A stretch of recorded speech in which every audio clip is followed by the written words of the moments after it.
हाँ जी क्लास, तो आज का हमारा टॉपिक है पार्चुरेशन।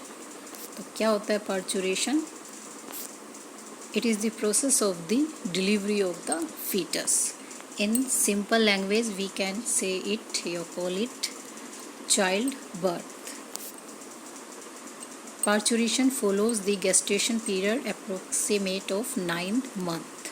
ठीक है, तो जो पार्चुरेशन होता है ये इन ह्यूमन फीमेल पूरे 9 मंथ के बाद होता है। ठीक है, क्योंकि during this period the foetus get fully developed and now it is ready to come out. तो इसी को हम बोलते हैं पार्चुरेशन। तो ये पार्चुरेशन दिखाया हुआ है the action of the giving earth. तो बेबी का यूटेरस से बाहर आना क्या कहलाता है? Parturition. In simple language the action of giving birth is known as parturition। ठीक है, तो what initiate parturition? कैसे स्टार्ट होता है ये parturition? Neuroendocrine mechanism is responsible for parturition. तो इसमें आपका न्यूरोएंडोक्राइन मैकेनिज्म है जो इन्वॉल्व होता है। What is neuroendocrine? न्यूरो मतलब nerves related to nervous system, and endocrine मतलब एंडोक्राइन सिस्टम। तो ये दोनों सिस्टम इन्वॉल्व होते हैं इसमें। ठीक है, फीटस इंड्यूस, ये आपके लिए बड़ा सरप्राइजिंग है। तो जो फीटस होता है इसमें वो खुद ही ये सिग्नल भेजता है कि भाई अब मुझे बाहर निकालो, now I am fully developed and please take me out from the uterus. तो जो इसका पहला सिग्नल है वो ये फीटस से ही आता है। और कैसे आता है? By mild uterine contraction. Mild मतलब हल्के हल्के, यूटेरिन। तो आपको अगर यूटेरस की स्ट्रक्चर याद हो तो इसमें 3 लेयर होती थी, पेरीमेट्रियम, मायोमेट्रियम और एंडोमेट्रियम। तो एंडोमेट्रियम वो लेयर होती है जिससे आपका फीटस अटैच रहता है बाय प्लेसेंटा 9 मंथ के लिए। बीच वाली लेयर को हम क्या बोलते थे? मायोमेट्रियम। तो ये जो माइल्ड कॉन्ट्रैक्शन स्टार्ट होते हैं ये आपके स्टार्ट होते हैं मायोमेट्रियम में, और इसको हम क्या बोलते हैं?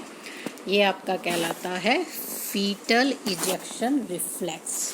यानी कि जो ये माइल्ड कॉन्ट्रैक्शन स्टार्ट होते हैं myometrium of the uterus, it is known as foetal ejection reflex. ठीक है,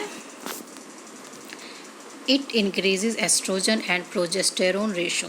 तो जब ये आपका माइल्ड कॉन्ट्रैक्शन स्टार्ट हो जाते हैं तो जो हार्मोन लेवल है मदर में वो भी चेंज होता है।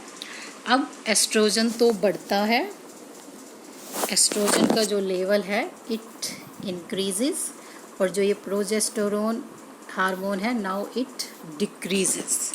ठीक है, जो प्रोजेस्टेरोन था इसका क्या फंक्शन था? इट सपोर्ट, किसको सपोर्ट करता था? ये आपकी एंडोमेट्रियम। और एंडोमेट्रियम वही लेयर है, इनर मोस्ट लेयर होती है यूटेरस की, जिससे जो फीटस है वो अटैच रहता है। तो अब उसका डेवलपमेंट पूरा हो चुका है, तो no more endometrium is required, therefore the progesterone level now start decreasing।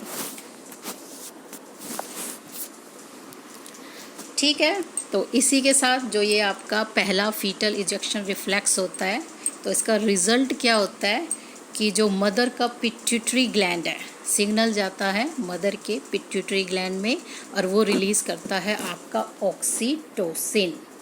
तो ऑक्सीटोसिन हार्मोन है जिसको हम बर्थ हार्मोन भी बोलते हैं, क्योंकि इसका मेन रोल होता है आपका बर्थ में, डिलीवरी में। ठीक है, और ये कहाँ से रिलीज़ होता है? पिट्यूटरी ग्लैंड से रिलीज़ होता है मदर के। ठीक है, तो ये ऑक्सीटोसिन क्या करता है? ये बढ़ा देता है किसको? कॉन्ट्रैक्शन को। मायोमेट्रियम में जो ये कॉन्ट्रैक्शन हो रहे हैं इसको ये कई गुना बढ़ा देता है, और जब ये कॉन्ट्रैक्शन बढ़ते हैं तो ये दोबारा सिग्नल भेजते हैं पिट्यूटरी ग्लैंड को, और ऑक्सीटोसिन और रिलीज़ होता है ज़्यादा। जितना ये ज़्यादा रिलीज़ होता है उतने कॉन्ट्रैक्शन बढ़ते हैं। इसी को हम क्या बोलते हैं? Labour pain. ठीक है, तो ये आपका डायग्राम है जिसमें बर्थ को दिखाया हुआ है। तो इसको हम थोड़ा सा,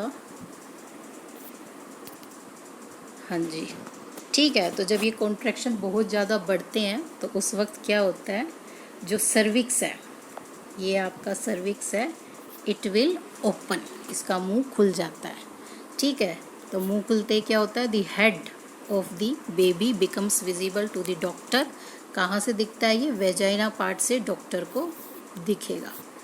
ठीक, तो वो क्या करते हैं, बाय द हेड उसको रिमूव या पुश करते हैं बाहर की तरफ। जो कॉन्ट्रैक्शन होते हैं ये भी बेबी को बाहर की तरफ पुश कर रहे हैं, और डॉक्टर को जैसे ही हेड पार्ट नज़र आएगा वो उसको निकाल लेगा, और इसी को हम क्या बोलते हैं, पार्चुरेशन।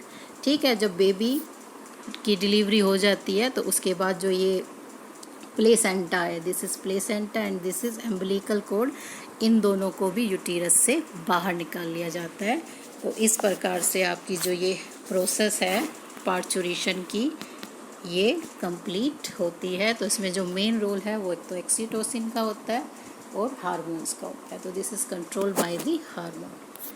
तो after parturition start lactation period. Lactation क्या होता है, तो जैसे ही डिलीवरी होती है the mammary gland of the female becomes active and they start producing milk. ठीक, तो इसको हम बोलते हैं lactation and it very from female to female. किसी में ये 3-4 महीने होता है, किसी में 6 महीने होता है। ठीक है, तो ये पीरियड क्या कहलाता है, लैक्टेशन पीरियड कहलाता है।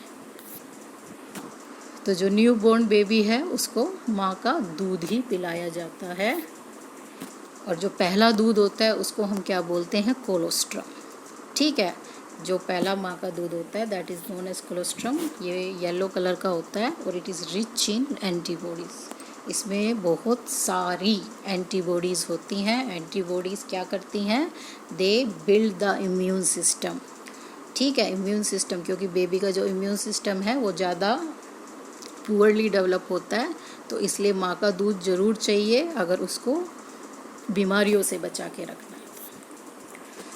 क्या क्या एडवांटेज हैं ब्रेस्ट मिल्क की, it is rich in vitamins, बहुत विटामिन्स होते हैं इसमें। रिच इन न्यूट्रिएंट्स, जो कि एक ग्रोइंग बेबी को चाहिए, and rich in antibody, it is very important. इसमें एंटीबॉडीज़ होती हैं जो कि क्या बनाती हैं, इम्यून